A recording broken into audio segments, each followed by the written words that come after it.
If you train your abs like this, don't be surprised if your lower back hurts. When you look at the human body, one of the most eye-catching, most impressive body parts is often the abs. A well-defined midsection can give your physique an incredible aesthetic, and that applies to both men and women. It's no coincidence that the fitness industry has built an entire market around it, pumping out machines, gadgets, creams, miracle supplements, all promising to deliver those dream lines or the ever-elusive six-pack. Plot twist though, it's never going to happen that way. So yeah, it's totally understandable why there's such a hype around it. That's also why most people include ab training in their routine, which by the way, I fully support. Because abs aren't just about looks. Functionally, they play a central role in core stability, transferring force through the torso and protecting the spine. But here's the problem. I can't count how many times I heard someone say, I don't feel my abs, or worse, my lower back hurts during ab workout. And the real kicker, that pain often doesn't just stay during the workout, it becomes chronic and starts showing up in daily life too. And that's a no-no. So if you don't want to wreck your lower back while training abs, and you finally want to work your abs in a way that actually targets what you think it does, this video is for you. Because if you train your abs like this, don't be surprised if your lower back hurts. Let's get into it. Back to school. To understand why your lower back might hurt during ab exercises, you first need to understand what you're actually training and how these muscles are supposed to work. What is the core and how is it different from the rectus abdominis? The core isn't a single muscle, it's a complex muscle system that wraps around your torso like a natural corset. This system provides support and stability for your spine and internal organs from every direction. Here are the main components of the core. From the top, the diaphragm. From below, the pelvic floor muscles. From the back, the deep spinal stabilizers. From the front and sides, the transverse abdominis. And the internal and external obliques, which are key for rotation and lateral stability. This system keeps your spine stable and transfers force safely between your upper and lower body in everything you do, from lifting heavy to just walking upstairs. But alright, let's be real. Where are the abs? Okay, I hear you, you got me.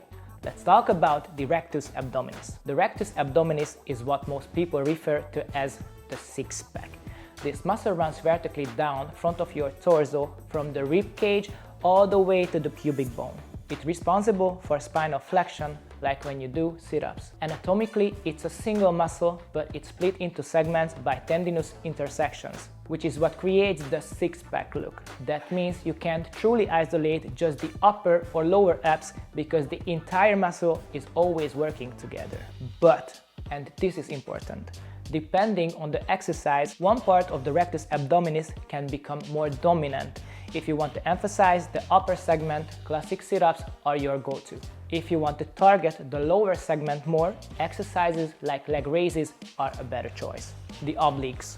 The external and internal obliques run diagonally along the sides of your torso. They're responsible for rotating and laterally flexing the core, basically any twisting or side bending movement.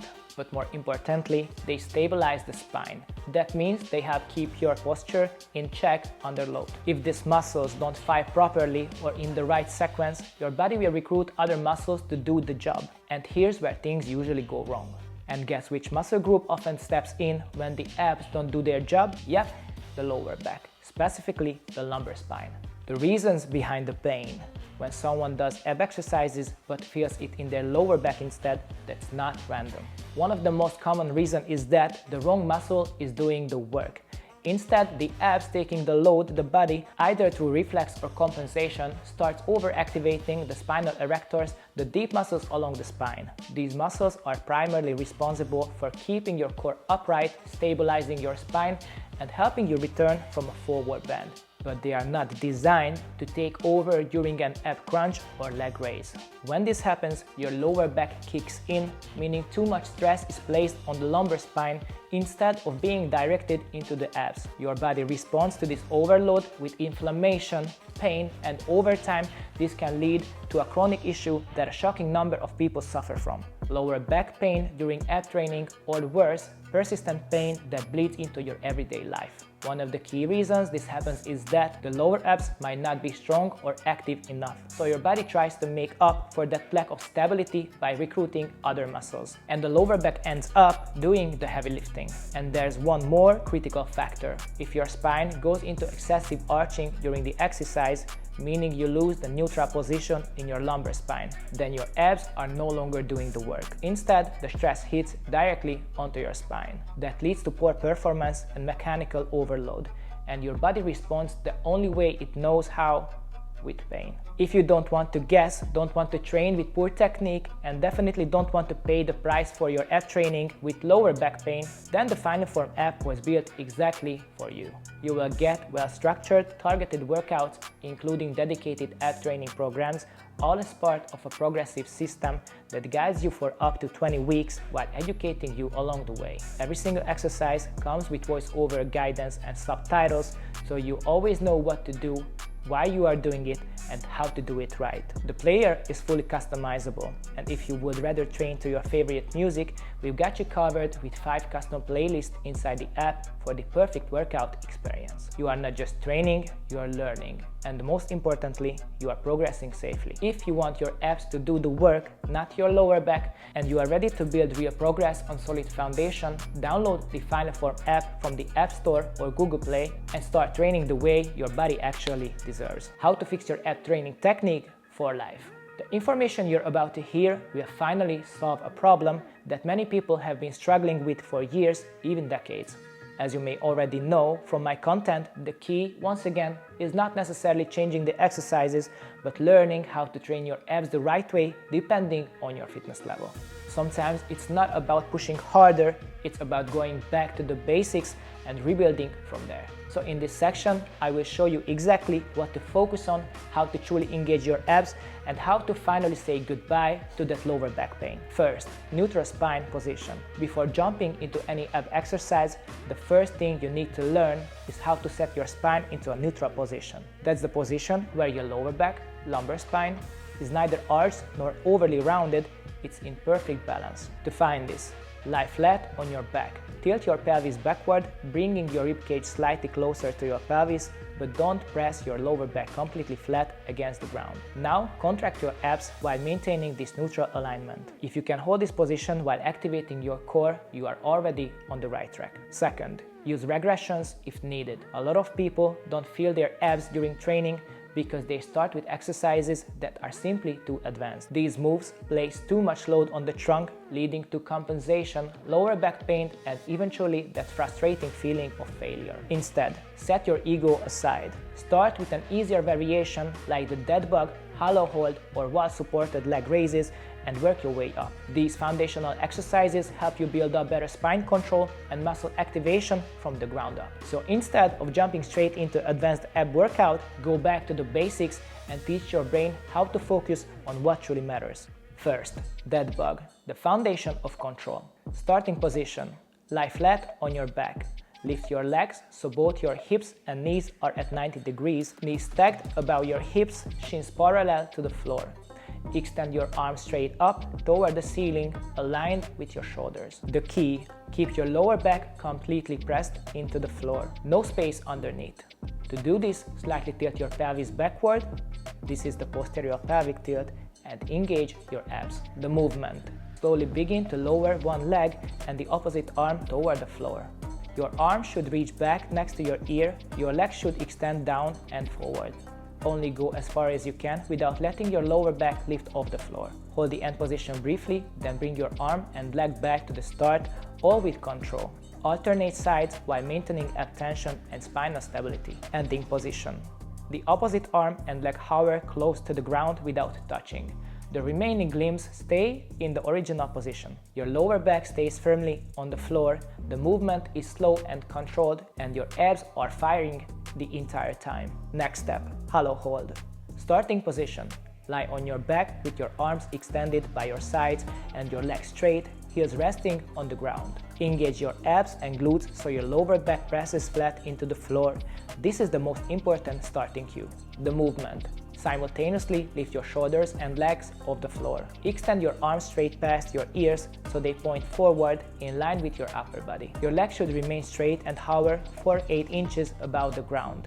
Your arms also lift off with your shoulders fully engaged. Your head, shoulders and legs stay suspended while your lower back remains firmly pressed into the floor. Your body forms a curved banana-like shape. Hold this position for 10 to 30 seconds, maintaining full body tension and core activation throughout. Ending position. Your body floats in a tight arched shape just above the floor. The abs are maximally engaged and the lower back remains in contact with the ground. The movement is completely static. The goal is to maintain the position and full muscular control. Third, wall-supported leg lowering, a safe progression.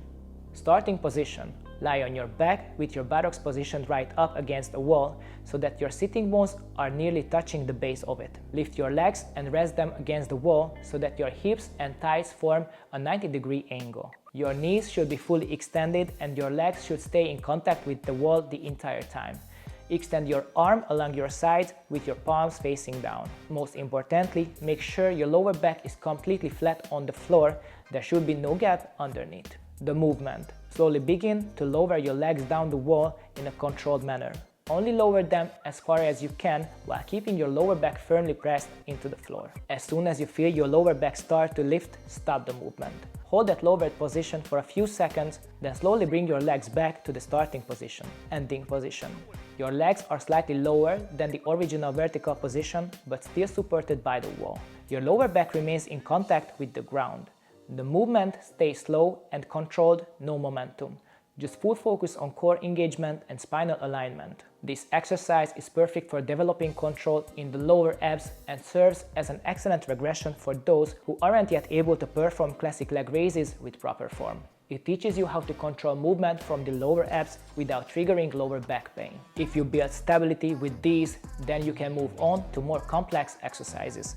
But until then, your body simply isn't ready for them. So don't think in terms of reps. Think in terms of teaching the exact muscle you want to activate. That's the difference between smart training and random ab workouts. Quality always beats quantity. As I always say, don't make your rep count the goal. Make it your mission to have the highest level of control over the target muscle every single second. And this applies not just to abs, but to every muscle you train. That deep burn doesn't come from doing 50 reps. It comes when you're connected to the muscle fully, even in under 10. If you made it this far, now you understand. Ab training doesn't start when you lie down and begin cranking out crunches. It starts when you teach your body how to actually activate the muscle you want to work. This has been a regular topic in my group training sessions, and we've gone over it 1,000 times. If you lay down this foundation, your abs won't just get stronger and more defined, your lower back pain will disappear, or better yet, never even start. I truly hope this video helped clear up a problem that so many people struggle with and have been doing wrong for years. Remember, it's not weak to go back to the basics. It's weak to refuse to admit when you need them. If you want your training to finally be built on a solid foundation and stop paying for your progress with lower back pain, give the Final Form app a shot. Not only will you find guided ab workouts, but a complete training system where every move comes with an explanation of why it matters. Because real progress always starts with understanding. Download the app from the App Store or Google Play and start building a body that doesn't just look strong, but feel strong too. Share your thoughts and questions about today's topic. Let's keep the conversation going in the comments. Thanks for watching this video. I truly hope it helped. And if you're still stretching before you work out, check out this video. Let's clear that up too. See you next week. And remember, training is just the first step. The real change is you.